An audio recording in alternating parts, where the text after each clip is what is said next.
Online games are rife with cheaters, people who want to get what they can out of the game without putting in the work. But wily developers and publishers often come up with some pretty tricky little ruses to stop cheaters in their tracks. Hi folks, it's Falcon, and today on gameranx, 20 traps that caught millions of video game cheaters. Starting off with number 20, Valve sneaking a dummy code into Dota 2 that can only be read by cheaters. Cheating is a rampant problem in MOBAs, but it looks like Valve came up with a pretty smart way to catch people using cheat software in Dota 2. Rather than looking for cheaters with the usual methods, Valve got creative. First, they determined how the cheat software worked and found that it would read data from the client that would give the cheater an unfair advantage in the game and allow them to see information that is normally hidden. Using this knowledge, they added some dummy data to the client. Anyone playing the game normally could never access it, but if a player was using a cheat program, then they would, and that's how Valve was able to determine if players were cheating or not. It's a pretty ingenious solution to catching certain cheats, even though it only works for stuff that directly interfaces with the Dota 2 client. There are less intrusive cheats that it can't really catch, but it's still something you love to see. It's not the most exciting trap, because for the most part, cheaters don't even know it's happening, but it does seem to be fairly effective, or at least it was back in 2023.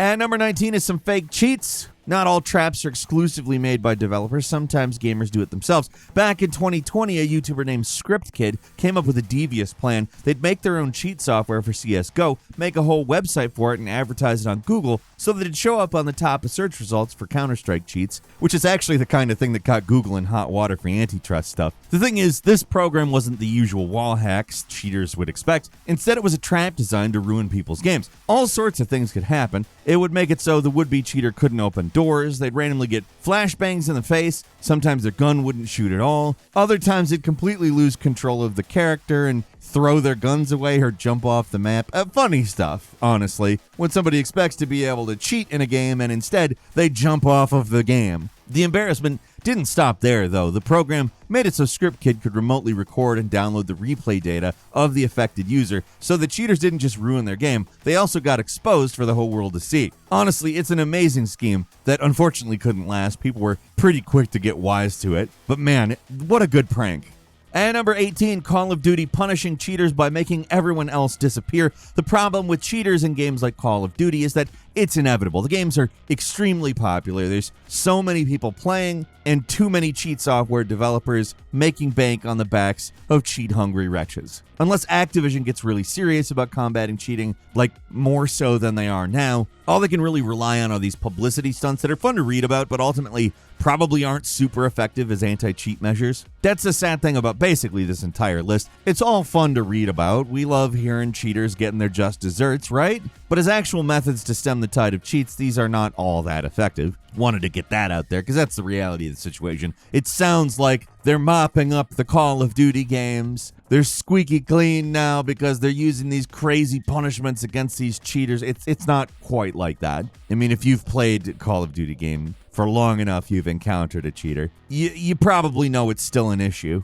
regardless of any of this. But it's still fun to talk about these things, so let's talk about more of these cheaters' funny fails. So, Call of Duty's big, highly publicized Ricochet anti-cheat is kind of a flop, but some of the ways it dealt with cheaters were pretty great. One of the more devious measures was a thing called cloaking, where if the program detected a player cheating, it would trigger negative effects like make it so the cheater couldn't see or hear bullets coming at him. They can't hear footsteps at all, and ultimately it makes it so opposing players become completely invisible. Everyone else can see the cheater though, so they're pretty much screwed. Running around to get an empty map in total silence, getting shot by invisible bullets from invisible players, not fun. But also the cheating player gets a ban, after a little bit of torture. It's nice to give everybody kind of an opportunity to get their slice, And number 17, GTA Online cheaters getting an exploding car. A classic tale from GTA Online. Back in 2015, there was a car players could get for upgrading to the next-gen version of the game called the Duke of Death. It was a tank of a vehicle, had some of the best durability in the game, but it was meant to be used in single player, not in multiplayer. was too effective for multiplayer. At least that's what Rockstar thought back then. Now, with the game dominated by ridiculous hover cars and stuff, they probably wouldn't care. But back in 2015, the devs saw players using exploits to bring this car to the online version of the game, and they were using it to gain what many saw as an unfair advantage. So, Rockstar decided to deal with it in their own unique way. Instead of just making it so the Duke of Death despawns in multiplayer or something simple like that, they turned every single one of the vehicles into a bomb on wheels. The second anyone steps into these newly patched Dukes, they go up in a massive fireball, instantly killing whoever got in the car. Now that's a real Duke of Death, am I right? It kills you when you get into the car. The car kills you. It's like the Cybertruck before they put those bolts in the pedals or whatever. And number 16 is Titanfall's All Cheaters lobby. Back in 2014, Respawn, the developers of Titanfall, knew that anti-cheat measures had a problem. If you immediately banned cheaters from a game, you know what they did? They'd make a new account and jump back into the game. And they'd probably keep on cheating. The problem was that cheaters knew they were caught, and once they were banned, nothing was keeping them from just jumping back in with the rest of the player base and continuing to cheat. So they came up with a plan. Rather than ban cheaters outright, at least at first, they would instead send cheaters to a proverbial island of misfit toys, a separate lobby designed just for cheaters. If they're going to ruin other players' games, they might as well get a taste of their own medicine. Sort of like quarantine, only instead of Ebola or something, they've got like a terminal case of cheater's disease. I don't know. You kind of have to make a decision to cheat. It's not quite like a disease, but whatever. It was a good idea, and a lot of other games started doing it, like Max Payne 3 and even Modern Warfare 2, with the added bonus that the cheaters lobby has a particularly high ping, so you weren't just stuck playing with a bunch of dirty cheaters. The game was also super laggy. The last one was particularly clever because they did the smart thing and didn't actually advertise it. Players just became aware of it because it's Call of Duty and there are a lot of cheaters. Ultimately, once cheaters get wise to the scheme, they just do the same thing and make a new account to continue cheating, but it was a brilliant idea while it lasted. And number 15, EVE Online bots being publicly executed. One of those stories where the actual method isn't all that effective for cheaters, but damn if it's not satisfying. So we've been talking a little bit more about EVE Online lately as we've decided that longer videos are on the table. And the reason why is with a little bit more time we can explain what the hell we're talking about, and EVE Online kind of requires that. So here, EVE Online has these GMs, like in most MMOs, developer employees who support the game, do admin work, deal with player issues, and enforce the rules. Basically the same as World of Warcraft, except the metagame of EVE is, let's say, complicated and dynamic on a level that most other games online do not even approach. It has a real economy, and as I've said elsewhere, I don't mean a microtransaction economy. I don't mean there's shops. I mean there's a player economy. It is a real money economy, and it has all of the trappings and problems of a real economy because it's a real economy. The GMs, it's a thankless job most of the time, but in 2018 they got to have a little fun. They got to publicly execute some botters. If you don't know, a botter is somebody who uses automated scripts to play the game for them. Usually it's to do something basic like gather resources or collect money. They're kind of a nuisance at the best of times. These players make the games look crappy, they block out legitimate players, and they make the game worse for everybody else. Normally they're removed from the game in a less than spectacular fashion. They just get all their stuff confiscated and the account gets banned. But during GM week, they did something a little different. Instead of just making the offending ships disappear, the GMs teleported them into neutral space and let any player in attendance fire away. They weren't just any old ships either. These were massive carriers that normally weren't allowed in neutral space. Players blew up one, then another, etc. It was a bloodbath, and millions in botter cash just went up in smoke in a few minutes. Obviously, these public displays were mostly for the GM team to make them feel like they're doing something, and maybe give them a little satisfaction and reward for what they're doing. It doesn't do anything more than they would normally do, but it provides a bit of a spectacle and feels good to take out some dirty botters. At number 14, invisible NPCs catching cheaters in Hypixel. A niche one, hardly one of the best solutions for catching cheating, but it's one of the most interesting. On the extremely popular Minecraft server Hypixel, they employ a unique form of anti-cheat called Watchdog. What makes it so unusual is how it operates, rather than just being some kind of server-side detection tool or something that logs your inputs and checks programs running in the background or whatever. It actively tries to find you in the game with invisible NPCs. On top of the usual anti-cheat measures, when somebody reports another player for cheating, it sends a report to the Watchdog, which will send entities into the queue of the suspected player. These are invisible characters who will circle the possible cheater and do a bunch of different things. Some stand still, some run in circles, others go prone. From here, the game collects data depending on how the player interacts with them. If they all just die at once, that player is using a kill aura. If they seem to look right at them and kill them in seconds, they're using auto-aim. The basic idea is that the cheater needs to hit the entity around 10 to 15 times continuously to make absolutely sure they're actually cheating. It's kind of a rudimentary method for catching cheaters, but I love the idea of these invisible NPCs running around a cheater, potentially ruining their game by forcing their auto-aim all over the place. It's such an odd form of anti-cheat that apparently isn't actually that good, but it's fascinating and fun nonetheless. And number 13, Call of Duty tricks cheaters with fake enemies. In 2023, Call of Duty did the opposite. Instead of invisible enemies, they populated the game with fake enemies. This is another one of their crazy schemes with Ricochet. If invisible players don't work, why not confuse the cheaters with tons of clones that only they can see? They appear in multiplayer matches, but the only people who can see them are the cheaters. So they're used to detect cheating players because only the cheaters are consistently shooting them. And to make their games miserable, they flood the map with hallucinations that exist only to distract them from real players. It's a mechanic that keeps cheaters locked down without negatively impacting the game for legitimate players too much. That's a problem with Ricochet that people have dealt with in the past, in one of the many attempts for their want to curtail cheating. They made it so suspected hackers had their movements slowed or entirely frozen. It's a brutal and fitting punishment, but seeing a bunch of slow motion players made people think the game was laggy, so they moved on from this solution. It's a tough part with these anti-cheat traps. You want to ruin the day of the cheaters, but not the actual people who are having fun with the game,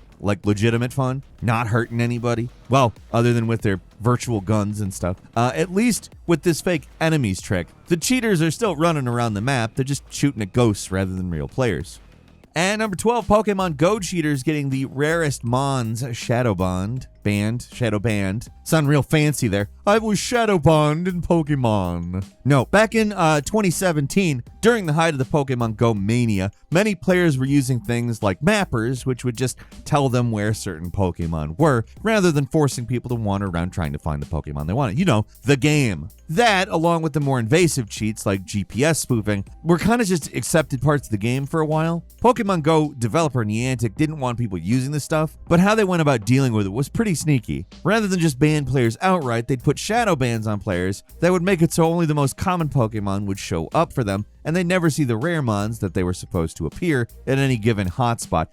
Unlike Twitter, where, at least for a while, it's harder to detect the shadow ban, Pokemon Go, if you have a friend nearby, it's pretty obvious. One player would see a bunch of unique Pokemon on the screen. Well, the other guy got like rats or something. Only most basic ones would show up all the time. Niantic eventually confirmed this was exactly what they were doing. They were targeting Pokemon Go cheaters by making it harder for them to actually catch anything. Unlike with most online games, many of these cheaters were relatively harmless. They just made it so that people didn't have to waste hours of the day hunting down elusive monsters. But Niantic viewed this stuff as cheating, and many players, even ones who seemingly don't do anything at all, were hit with these shadow bans. And number 11, Fall Guy cheaters sent to Cheaters Island, a story from 2020 from the early days of Fall Guys. You'd think a game as non-competitive as this, where you're really kind of competing against yourself. Yes, there are other people trying to get better times than you, but focusing on them is not the best idea in that game. But you'd think people wouldn't bother cheating in it. But if you have a multiplayer game, people will cheat no matter how pointless it is. So they're going to ruin other people's games, and they might as well do it together, so they created a Cheaters Island, a queue dedicated entirely to cheaters. They would all be stuck together, making each other miserable instead of everyone else. According to the Fall Guys Twitter, their stated goal was a noble one. They hoped that if cheaters got stuck playing together,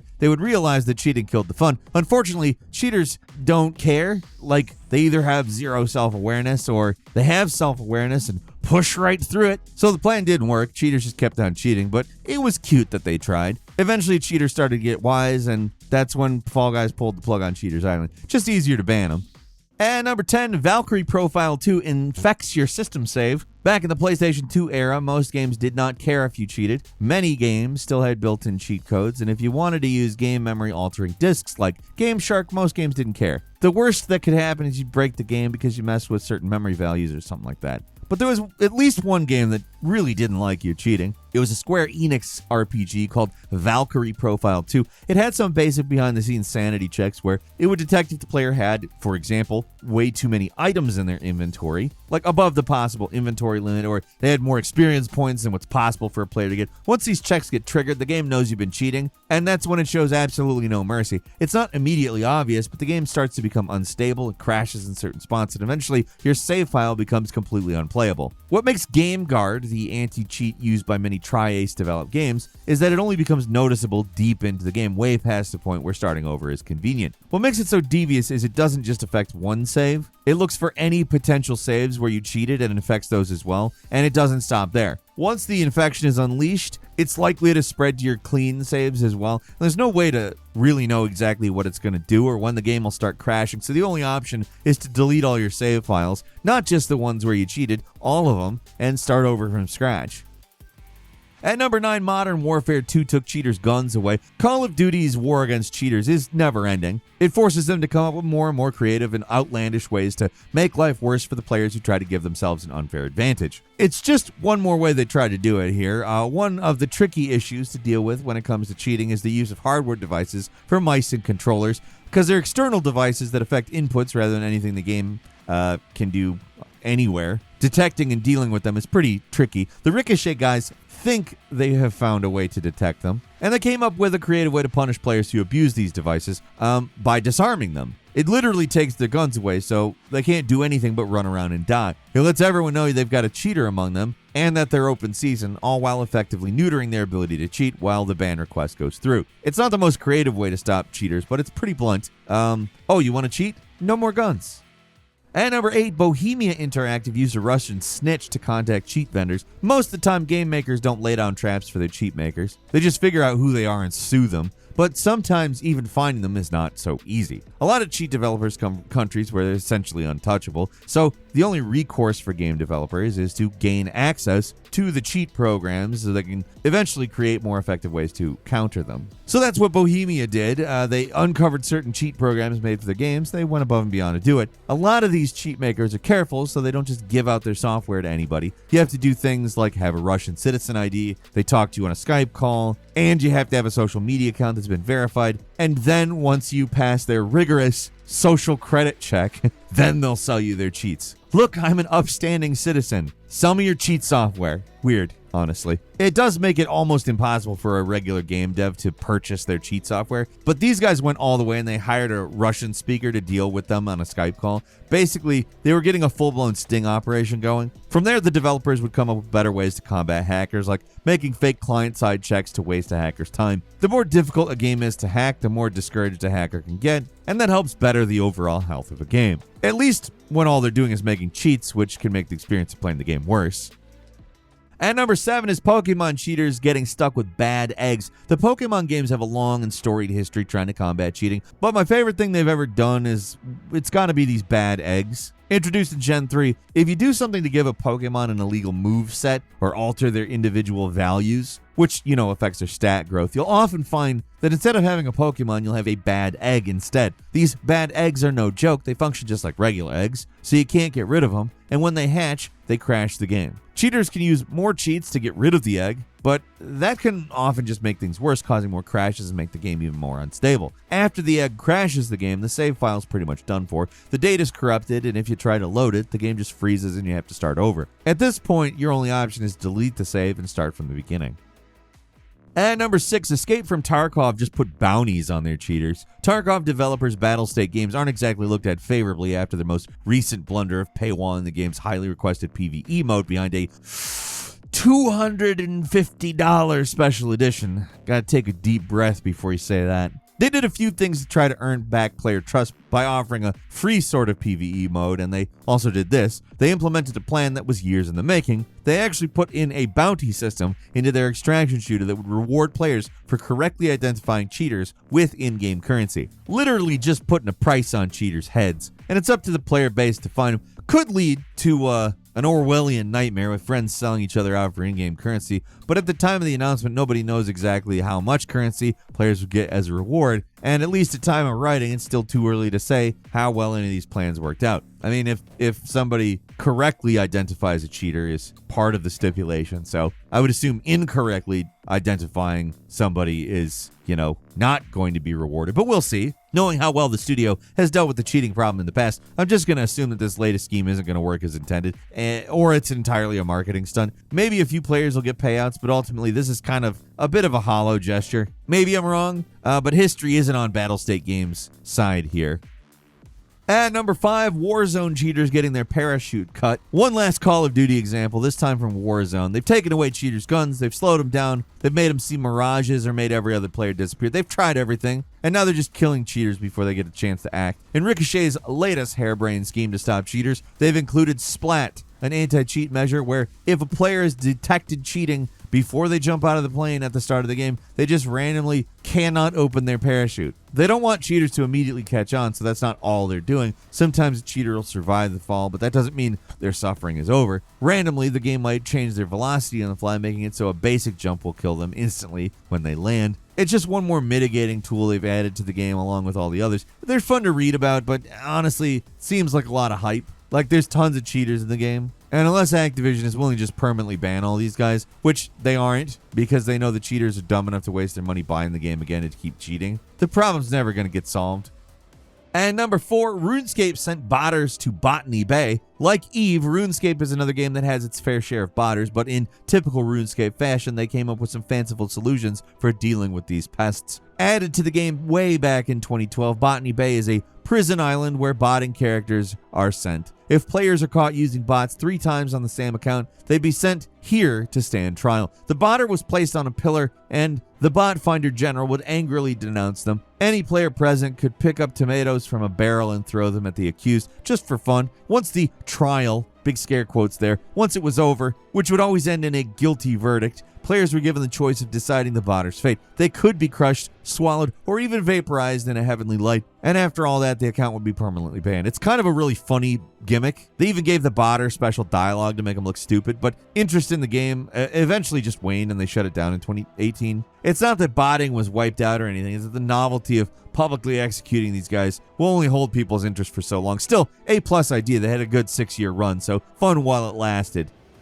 At number 3, Guild Wars 2 assuming full control. When game security lead Chris Clearly heard about a player named JT Darkside causing chaos using exploits and cheats to ruin other people's fun in Guild Wars 2, he decided to take drastic action. Most of the time, these sorts of reports are resolved with a quick ban, but for whatever reason, they wanted to make an example out of JT Darkside. So rather than just remove him from the game, they did a lot more. First, they directly logged in the cheater's character. Then they took all their clothes off and had them jump off a bridge, and then they permanently deleted the character and banned the account. Oh, and they recorded the whole thing for everybody to see, too. They did all this in response to a forum post that showed a video, which was evidence of cheater. The cheater in question was pretty much irrefutable proof, so security decided to provide a little video of their own, this time of the cheater's final moments. If only every game dealt with cheaters the same way, hell, maybe Guild Wars 2 could deal with all its cheaters in the same way. It's rife with botters, and this is hilarious. At number 2, WoW Quest cheaters faced with The Cleaner. This one goes way back, all the way to the earliest days of World of Warcraft. Certain quests were meant to be played solo, but there were no systems in place to keep players from teaming up or working together for these quests, so instead, Blizzard devised a nasty little trap for players who tried to circumvent the rules. If the game detected anybody besides the player who started the quest attacking this particular enemy, then the game would spawn The Cleaner, a pitch black, like entirely black demon that would kill everybody nearby and despawn. The thing you're supposed to be fighting also disappears, and the Cleaner is completely invulnerable, so anyone who tries to cheat these quests just dies. There's only 2, one from a hunter quest and one from a priest quest, so the Cleaner didn't show up often, but when he did, you screwed up. It was eventually removed from the game with the Cataclysm expansion, which even WoW Classic has gotten up to this point. So there's no way to officially see this guy anymore, but it was a funny idea while it lasted. And finally, at number 1, Xbox Live changing your name to Cheater McCheat. This one's all the way back from 2009, back when people actually cared about what your gamer score was. Well, I guess they cared more. People still care. I know there's people who still cheat to get platinums and are obsessed with game completion, but it was definitely a bigger deal back then. To combat achievement crackers, Xbox threatened that they wouldn't just reset someone's gamer score if they were found to be cheating to get it. They would also make it impossible for that account to earn any more gamer score, and their account would be branded a cheater with a special symbol. To top it off, Microsoft gave the offending player a new name, Cheater McCheat, which couldn't be changed. Because the cheater was basically just caught trying to artificially inflate their gamer score, they could still use online services and play online games, but that meaningless number they're so obsessed over is reset back to 0, and they'll never be able to increase their gamer score again. They can also just start a new account, but they're still starting from scratch. Even with cheating, getting a lot of platinums or a huge gamer score is a massive undertaking. Hopefully they learn their lesson from the experience, but if my experience with cheaters has taught me anything, they don't. Ever. There's just certain people who don't learn or develop, and it just so happens most people who cheat in video games are that kind of person. And that's all for today. Leave us a comment. Let us know what you think. If you like this video, click like. If you're not subscribed, now's a great time to do so. We upload brand new videos every day of the week. Best way to see them first is, of course, a subscription, so click subscribe. Don't forget to enable notifications. And as always, we thank you very much for watching this video. I'm Falcon. You can follow me on Twitter at Falcon the Hero. We'll see you next time right here on gameranx.